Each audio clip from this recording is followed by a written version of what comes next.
এটা একটা আইনি প্রক্রিয়া।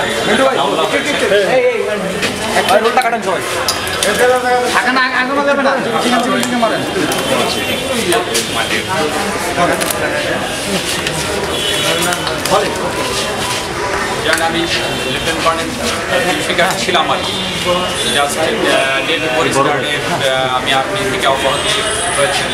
আপনারা জানেন যে 22 বছর আর্মিতে সততার সাথে চাকরি করেছি। আমি র্যাব 7 সিও ছিলাম। আনফর্চুনেটলি ওখানে একটা ঘটনাক্রমে ওখানে একটা মামলা হয়েছে। মামলা একটি স্বাভাবিক প্রক্রিয়া, এটা যে কোনো মানুষের জন্য হতে পারে। আমি মামলাটা আইনি প্রক্রিয়ার মাধ্যমে আমি এটা মোকাবেলা করতে চাই। আপনারা সবাই আমার জন্য দোয়া করবেন। ধন্যবাদ। আর আপনাদের সহযোগিতা আমার দরকার। আজকে অনেকটা বলবো, অনেক ক্ষেত্রে এই মিডিয়ার জন্য হয়তো আমার আজকের এই অবস্থান হয়তো বা অনেকখানি দায়ী। একটা মামলা প্রক্রিয়ার মধ্যে কিন্তু সব কিছু এর মধ্যে বিচার বিশ্লেষণ করে তারপরে এটা সব কিছু বিবেচনায় নিতে পারে। আপনারা দেখেন যে বিচারিক প্রক্রিয়া শুরু হওয়ার আগেই কিন্তু আমার সাজা হয়ে গেছে। এটা আমি বিশ্বাস করি, আমি পার্সোনালি আর কি।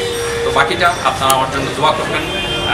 যদি কোনো সময় আবার আপনাদের সাথে আসতে পারি, এখন আপনাদের মধ্যেই আমি কিন্তু একটা বেশ আমার ব্যক্তি হিসাবে, ঠিক আছে? এটা আপনারা সবাই দোয়া করবেন। Thank you. অবশ্যই একটা